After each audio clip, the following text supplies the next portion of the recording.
Good evening বন্ধুসকল, শুভ সন্ধ্যা। আশা কৰোঁ আপোনালোকৰ সকলোৰে ভাল। ইউনিভাৰ্ছ ব্ৰহ্মাণ্ডৰ ওচৰত সদায় প্ৰাৰ্থনা কৰোঁ যাতে আপোনালোকক সকলোকে ভালে ৰাখে, কুশলে ৰাখে। তাৰে কামনাৰে আজি ভিডিঅ'টো আৰম্ভ কৰিব লৈছোঁ। তো বন্ধুসকল, আজি মোৰ বিষয়বস্তু হৈছে ক'তবা আমি প্ৰকৃতিৰ নিয়ম উলংঘা কৰিছোঁ নেকি। বন্ধুসকল, আমি এই সংসাৰত মনুষ্য হৈ জন্ম লৈছোঁ, আৰু মনুষ্য হৈ জন্ম লোৱাৰ পিছত আমি মানুহে সদায় এটা বস্তু ভাবোঁ যে আমিয়ে সকলো। এই সংসাৰৰ আমি সকলো, বাকীখিনি অদৰকাৰী। কিন্তু এই সংসাৰত প্ৰত্যেকটো বস্তুৰে এটা যোগদান আছে, প্ৰত্যেকৰে এটা যোগদান আছে। এজোপা গছ পুলিৰ পৰা ডাঙৰ হয়, গছটো পুলিৰ পৰা ডাঙৰ হয়, ডাঙৰ হোৱাৰ পিছত ফল লাগে গছজোপাত। আৰু সেই গছজোপা যি ফল লাগে, সেই ফল গছজোপাই নিজেই নাখায়। তেতিয়া গছজোপাই ফল কাৰ বাবে দিয়ে? আনৰ বাবে। সূৰ্য উদয় হয়, ৰাতিপুৱাই সূৰ্য আহে, সূৰ্য দেৱতা ওলায়, হয়নে? সূৰ্য দেৱতা ওলাই পেলাই সূৰ্য তাপ দিয়ে, সূৰ্যৰ ৰ'দ দিয়ে। কাৰ বাবে? আমাৰ বাবে। আমি সূৰ্যৰ ৰ'দৰ তাপত আমি সকলো কাম সমাধান কৰোঁ। তাৰপিছত চন্দ্ৰ ওলায় সন্ধিয়া সময়ত। চন্দ্ৰ যেতিয়া সন্ধ্যা হৈ আহে, তেতিয়া চন্দ্ৰ ওলাই আহে ৰাতি আমাক পোহৰ দিবৰ কাৰণে। কাৰ বাবে? আমাৰ বাবে। প্ৰকৃতিয়ে আমাক বতাহ দি আছে, হয়নে? খুব গৰম লাগিলে কওঁ ন, প্ৰকৃতিয়ে মানে গছৰ বতাহখিনি বৰ ভাল লাগে দেই। তো গছে আমাক বতাহ দি আছে। বতাহ কাৰ বাবে দি আছে? প্ৰকৃতিয়ে আমাৰ বাবে, হয়নে? প্ৰকৃতিয়ে আমাক অক্সিজেন দি আছে। অক্সিজেনটো কাৰ বাবে দি আছে? আমাৰ বাবে, হয়নে? আৰু গছ গছনিয়ে যিখিনি কাৰ্বন ডাই অক্সাইড লৈ আছে আমাৰ পৰা, কাৰ বাবে? আমাৰ বাবে। কাৰণ কাৰ্বন ডাই অক্সাইড যদি সম্পূৰ্ণ হৈ যায়, মানুহ জীয়াই নাথাকে। গতিকে সেইকাৰণে কাৰ্বন ডাই অক্সাইড গছ গছনিয়ে আমাৰ পৰা টানি লৈ যায়। তো গছ গছনিয়ে আমাৰ পৰা কাৰ্বন ডাই অক্সাইড লৈ থাকে। তো সম্পূৰ্ণ প্ৰকৃতিয়ে কাৰ বাবে কাম কৰি আছে? আনৰ বাবে কাম কৰি আছে, হয়নে? প্ৰকৃতিৰ প্ৰত্যেকটো বস্তুৱে আনৰ বাবে কাম কৰি আছে। তো এই প্ৰকৃতিৰে আমি এটা অংশ। আমি এই পৃথিৱীত, এই সংসাৰত প্ৰকৃতিৰে এটা আমি অংশ, আমি মনুষ্য। এই সংসাৰলৈ আমি আহিছোঁ, এই সংসাৰত আমি জন্ম লৈছোঁ আনৰ বাবে। কিন্তু আমি কি কৰি আছোঁ? আমি আনৰ বাবে জীয়াই থাকোঁনে? আমি আনৰ বাবে কাম কৰিছোঁনে? প্ৰকৃতিৰ প্ৰত্যেকটো বস্তুৱে আনৰ বাবে কাম কৰি আছে, মাত্ৰ মানুহৰ বাদে, মনুষ্যৰ বাদে। মনুষ্যই সদায় সংসাৰত জন্ম লোৱাৰ পিছতে যেতিয়া মনুষ্য নিজৰ স্থিতিত খাৰা হয়, তেতিয়া তাৰ পিছৰ পৰাই কি হয়? নিজৰ স্বাৰ্থৰ কথা চিন্তা কৰে।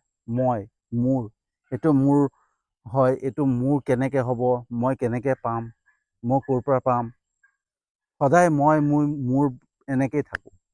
কাৰণ প্ৰত্যেকটো বস্তু নিজৰ স্বাৰ্থৰ কাৰণে চিন্তা কৰোঁ, নিজৰ ফালে টান। আনৰ বাবে আমি চিন্তাই নকৰোঁ, হয়নে? তো তাতেই আমাৰ প্ৰকৃতিৰ নিয়ম আমি উলংঘা কৰিছোঁ নাই? আপোনালোকে এবাৰ নিজে চিন্তা কৰক। আমি প্ৰকৃতিৰ নিয়ম আমি উলংঘা কৰিছোঁ। প্ৰকৃতিৰ প্ৰত্যেকটো বস্তুৱেই আনৰ বাবে কাম কৰি আছে, কিন্তু আমি নিজৰ বাবে কাম কৰি আছোঁ। এইটো মোৰ, সেইটো মোৰ, এইটো মোৰ, মই যদি এইটো পোৱাহেঁতেন, হয় না? তো এই প্ৰকৃতিৰ নিয়ম যেতিয়া আমি উলংঘা কৰোঁ নহয়, তেতিয়াই আমাৰ ব্লকেজখিনি আহে, বাধাখিনি আহে, বাধাৰ সৃষ্টি হয়। কেনেকৈ হয়, হয়নে? ধৰি লওক এটা কঁঠাল গছৰ, কিবা এটা গছৰ গুটি, ধৰক কঁঠাল গছৰ গুটি যেতিয়া আমি গুটিটো ৰুওঁ নহয়, তাৰ পৰা হয় কঁঠাল গছৰ পুলিয়ে ওলাব, নহয় সেইটো ডিষ্ট্ৰয় হৈ যাব, বেয়া হৈ যাব। ঠিক আছে? সি কঁঠাল গছেই পুলি ওলাব লাগিব, পুলি ওলালে কঁঠাল গছৰ পুলিয়ে ওলাব লাগিব। কিন্তু সি যদি ভাবে যে মই কঁঠাল গছৰ পুলি নহওঁ, মই বৰগছৰ পুলি হ'ম বা আম গছ হ'ম, হ'বনে? কেতিয়াও নহয়। হয় সি কঁঠাল গছৰ পুলি হ'ব লাগিব, নহয় সি ডিষ্ট্ৰয় হৈ যাব লাগিব, বেয়া হ'ব লাগিব। ছেম একেদৰে আমি এই সংসাৰত অহাৰ লগে লগে আমি মনুষ্য হৈ জীয়াই থাকিব লাগিব, মনুষ্যই হ'ব লাগিব। মনুষ্যৰ বাদে যদি আমি বেলেগ চিন্তা কৰোঁ নহয়, তেতিয়াহ'লে আমাৰ শেষ অন্ত। তো এই এই বাধা আমাৰ জীৱনলৈ যিখিনি বাধা আহে, আমাৰ বাধা বিঘিনি বা যিখিনি আহে বা কিবা এটা কৰিব খুজিছোঁ, মানে কামটো সম্পূৰ্ণ হোৱা নাই, এইখিনি কিহৰ কাৰণে আহে? আমাৰ বাবে, আমাৰ কৰ্মৰ বাবে। আমি যি কৰ্ম কৰিব লাগিছিলে সেই কৰ্ম কৰা নাই। আমি কি কৰোঁ? সদায় আনৰ অহিত চিন্তা কৰোঁ। আমি কি কৰোঁ? ধৰক মই কোনোবা এটা জেগাত চাকৰি সোমাব বিচাৰিছোঁ, তাত কোনোবা এজন আগতে কাম কৰি আছে, তো তাৰ মালিকৰ লগত মোৰ ভাল হৈ গ'ল। হৈ যোৱাৰ লগে লগে মই কি ক'লোঁ যে আপুনি এটা কাম কৰক, সেইজনক যেনে তেনে তাৰ পৰা উলিয়াই দিয়ক, তাৰপিছত মই তাৰ জেগাত আহি যাম। আৰু সেই মালিকেও সেইজনক উলিওৱাৰ বুদ্ধি কৰে, হয়নে? তো মই যোনটো কাম কৰিলোঁ, যে সেইজনৰ মানে যোনজনে কৰ্ম কৰি খাই আছিলে, তেওঁৰ পেটত মই লাত মাৰিলোঁ, লাত মাৰি তেওঁক ওলোৱাৰ চেষ্টা কৰিলোঁ। তো এদিন সেই বস্তুটোকে মোৰলৈকে ঘূৰি গুচি আহিব, কোনোবাই মোক লাত মাৰিব, হয় না? আমি যিখিনি কাম কৰি যাম নহয়, তাৰ উল্টা কাম আমালৈ আহিয়ে থাকিব। এইটোৱে প্ৰকৃতিৰ নিয়ম। প্ৰকৃতিৰ নিয়ম এটাই, প্ৰকৃতিৰ নিয়ম যোনে উলংঘা কৰে, প্ৰকৃতিৰ নিয়মৰ অহিতত যায়, তাৰ সদায় বেয়া হ'বই। মইতো ক'লোৱেই ন, যে যদি কঁঠাল গছৰ পুলিটো বোলে সি কঁঠাল গছৰ গুটিটোৱে ভাবে যে মই বৰগছ হ'ম, বৰগছ হ'ব নোৱাৰে, আম গছ হ'ব নোৱাৰে, সি কঁঠাল গছেই হ'ব লাগিব। মই মনুষ্য হৈ জন্ম লৈছোঁ, মোৰ মানুহৰ কৰ্তব্যটো মই পাহৰি গৈ পেলাই মোৰ নিজৰ কথা চিন্তা কৰি, নিজৰ স্বাৰ্থৰ কথা চিন্তা কৰি যদি মই আনৰ অহিত কথা চিন্তা কৰিবলৈ যাওঁ, তেতিয়াহ'লে আমাৰতো অহিত আহিবই। আমি মা দেউতাক শুশ্ৰূষা কৰিব লাগে, কিন্তু মা দেউতাক গৈ পেলাই বৃদ্ধাশ্ৰমত থৈ দিওঁ, হয়নে? মা দেউতাক যেতিয়া আমি বৃদ্ধাশ্ৰমত থৈ দিওঁ, আমি ভাবোঁ খুব হেপী হৈ গ'লোঁ, সুখী। আমি এতিয়া আৰামছে থাকিব পাৰিম, এনজয় কৰিব পাৰিম, কোনো আমি মা দেউতাক শুশ্ৰূষা কৰিব নালাগে, ধুনীয়াকৈ বৃদ্ধাশ্ৰমত আছে, থাকিব আৰু ধুনীয়াকৈ আমি এতিয়া ফ্ৰীকৈ থাকিব পাৰিম। কিন্তু বন্ধুসকল, সেইটো একদম মিছা কথা। সেইটো বস্তু নিজৰ সন্তানলৈকে ঘূৰি গুচি আহিব। নিজৰ সন্তানটো, আমাৰোতো সন্তান আহি আছে, আমাৰ সন্তানে যেতিয়া ডাঙৰ হ'ব নহয়, সি আমাৰ হাতৰ মুঠিৰ পৰা ওলাই গুচি যাব। আৰু যেতিয়া ওলাই গৈ পেলাই সি এনেকুৱা কাম কৰিব, যাৰ পৰা আমি দুখ, আমি কষ্ট ভুগিবলগীয়া হৈ যাব। এইটোৱেই প্ৰকৃতিৰ নিয়ম। তো প্ৰকৃতিৰ নিয়ম যেতিয়াই আমি উলংঘা কৰিম, আমাক প্ৰকৃতিয়ে তাৰ শাস্তি প্ৰদান কৰিব। আপোনালোকে চাওক, ৰামায়ণ সকলোৱে চাইছে, ৰামায়ণ সকলোৱে বুজি পায়, হয়নে?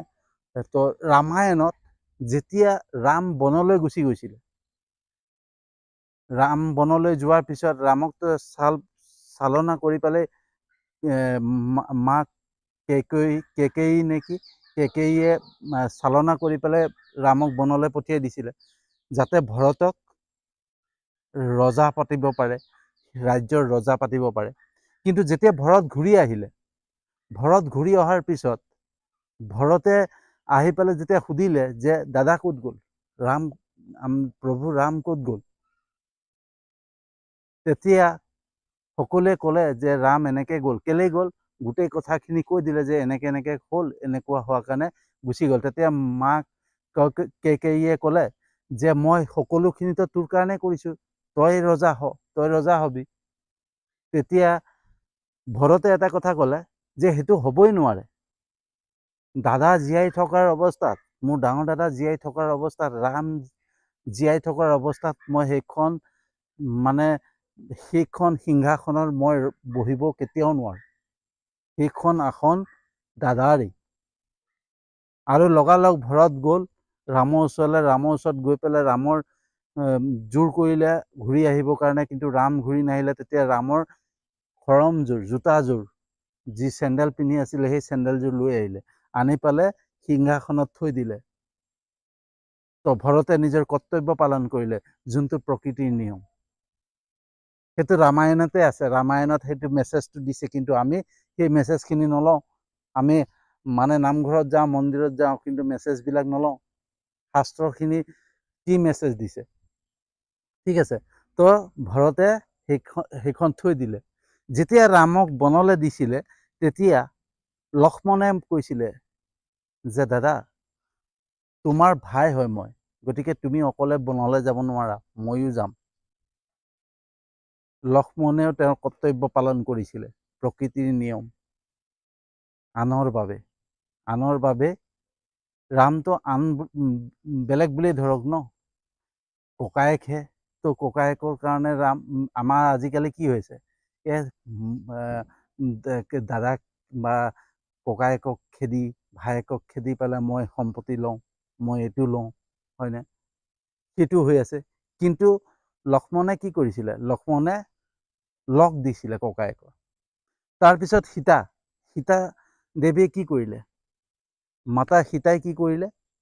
তেওঁতো ভাবিব পাৰিলেহেঁতেন যে তোমাক বনলৈ দেউতাই পঠিয়াইছে, তুমি বনলৈ যোৱা, মই তোমাৰ লগত বনত কি কৰিম? মই বনলৈ যাব নোৱাৰোঁ, মইতো এজন ৰজাৰ ৰাজকুমাৰী, মই মোৰ নিজৰ ঘৰলৈ যাম, তুমি বনলৈ যোৱা। কিন্তু সীতাই সেইটো নকৰিলে, নিজৰ পতিৰ কৰ্তব্য পালন কৰিলে, নিজৰ স্বামীৰ কৰ্তব্য পালন কৰিলে, নিজৰ স্বামীৰ লগ দিলে, স্বামীৰ লগত বনলৈ গ'ল।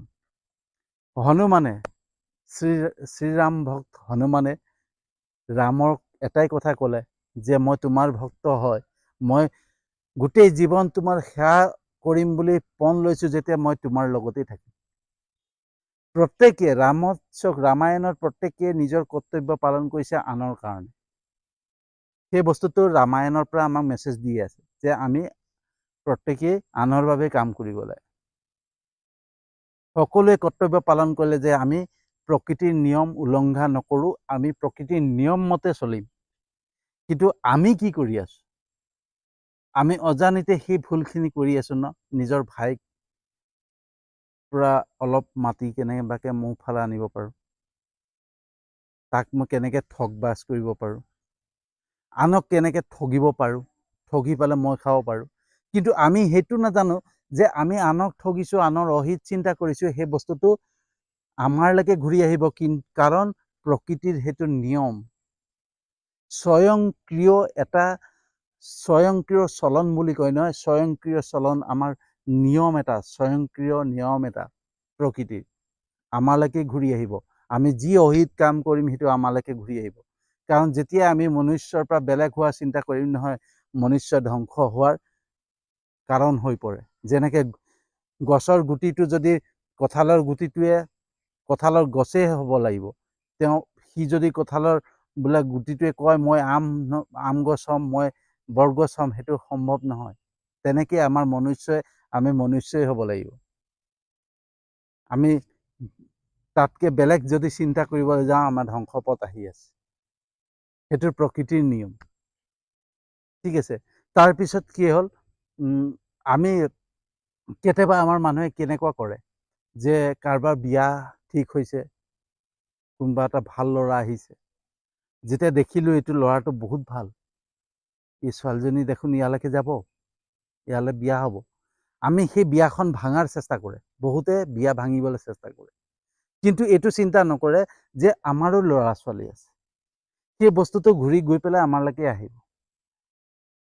যিমানখিনি আনৰ বিষয়ে আমি অহিত চিন্তা কৰিম, যিকোনো মা দেউতাৰ পৰা আদি কৰি পেলাই ভাই ভনী, নিজৰ পত্নীয়ে দায়িত্ব যদি আমি পালন নকৰোঁ, নিজৰ পত্নীক আমি যিখিনি দিব লাগে, যিখিনি আমি তেওঁক স্বাধীনতা দিব লাগে, সেইখিনি যদি নিদি পেলাই ডমিনেট কৰিবলৈ চেষ্টা কৰোঁ নহয়, সেইটো আমালৈকে ঘূৰি আহিব এদিন। আমি সেই শাস্তি ভুগিব লাগিব। প্ৰত্যেকটো বস্তুত, এইটো চব মই প্ৰেক্টিকেল কৈ আছোঁ, এইটো বস্তু মোৰ লগত হৈছে। মই এটা সময়ত সেই নিজৰ মানসিক অৱস্থাত বেয়া হৈ পেলাই মই কিছুমান অহিত কাম কৰিছিলোঁ, সেই বস্তুটো মোৰলৈকে ঘূৰি গুচি আহিল। এতিয়া মোৰ ভাইটিৰ পৰা মই অশান্তি পাই আছোঁ, ভাইটিয়ে আমাক অশান্তি দি আছে। তো মই কাকবা যদি অশান্তি দিম নহয়, মোকলৈ সেই অশান্তি ঘূৰি গুচি আহিব। এইটো প্ৰকৃতিৰ নিয়ম। গতিকে প্ৰকৃতিৰ নিয়ম আমি যেতিয়া উলংঘা কৰিম নহয়, প্ৰকৃতিৰ নিয়ম মতে যেতিয়া নচলোঁ, কাৰণ সূৰ্য চন্দ্ৰ গছ গছনি জীৱ জন্তু যিমান আছে সকলোৱে আনৰ হৈ কাম কৰি আছে, আনৰ হৈ সকলো কৰি আছে। কিন্তু আমি কি কৰি আছোঁ? নিজৰ স্বাৰ্থৰ কাৰণে আমি নিজৰ স্বাৰ্থৰ সিদ্ধি চিন্তা কৰি আছোঁ। আৰু মাটি মই লওঁ, তাৰ মাটি মই লওঁ, তাৰ মাৰি কেনেকৈ মই খাওঁ, তাক মাৰি মই কেনেকৈ খাওঁ, কিন্তু আমি এইটো বুজি পোৱা নাই যে সেই বস্তুটো ঘূৰি পকি আমালৈকে গুচি আহিব, আমাৰ ওচৰলৈকে গুচি আহিব। আমি সেই শাস্তি ভুগিবই লাগিব। আমাক সেইটো শাস্তি দিবই, প্ৰকৃতিয়ে দিব। সেইটো প্ৰকৃতিৰ নিয়ম। সেইটো আপোনালোকে মানে বা নামানে সেইটো আপোনালোকৰ কথা। কিন্তু মই যিমান দূৰ অধ্যয়ন কৰিছিলোঁ, কিন্তু অধ্যয়ন কৰি যেতিয়া মই কিছুমান বস্তু নিজে প্ৰেক্টিকেলি মই মানে চালি জাৰি চালোঁ, এই কথা অসত্য নহয়, সত্য কথা। আপোনালোকে নিজে চিন্তা কৰক, এজোপা গছে ফল দিয়ে, সেই ফলটো নিজে কেতিয়াও নাখায়, আনকহে দিয়ে, আনৰ কাৰণেহে ফল দিয়ে। এজোপা গছে অক্সিজেন দি আছে, প্ৰকৃতিয়ে অক্সিজেন দিছে আমাৰ কাৰণে, নিজৰ কাৰণে নহয়, নিজে কাৰ্বন ডাই অক্সাইড টানি নিছে।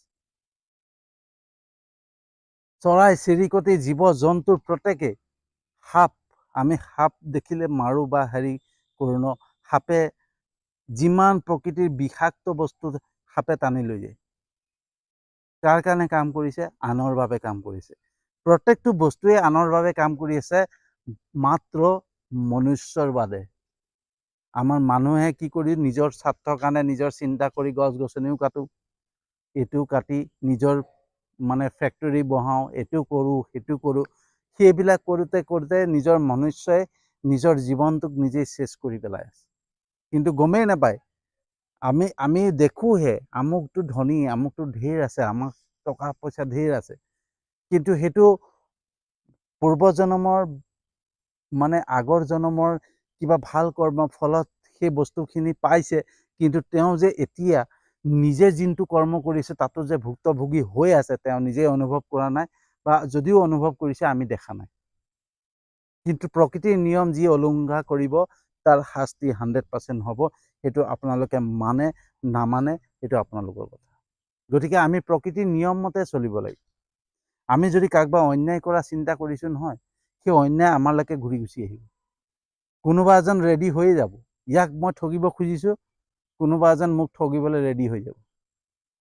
ইয়াক কাৰোবাক মই অত্যাচাৰ কৰিছোঁ, কোনোবা এজন ৰেডি হৈ যাব মোক অত্যাচাৰ কৰিবৰ কাৰণে। তো এই প্ৰকৃতিৰ নিয়মখিনি যেতিয়া আমি উলংঘা কৰোঁ নহয়, যেতিয়া আমাৰ সমস্যাখিনি আহে, যেতিয়া বিপদখিনি আহে নহয়, তেতিয়া আমি চিন্তা কৰোঁ যে আমাৰ বাধাখিনি কিয় আহিছে, আমাৰ বাধা বিঘিনি এইবিলাক কিয় আহিছে, আমাৰ পৰিয়ালত আমাৰ হেৰিত সমস্যা কিয় আহিছে, কোনোবাই যাদু কৰিছে নেকি, কোনোবাই আমাক বেয়া কৰ্ম কৰিছে নেকি। আচলতে বেয়া কৰ্ম কৰা নাই, আমাৰ বেয়া কৰ্মখিনি আমালৈ ঘূৰি গুচি আহিছে। সেইটো প্ৰকৃতিৰ নিয়ম।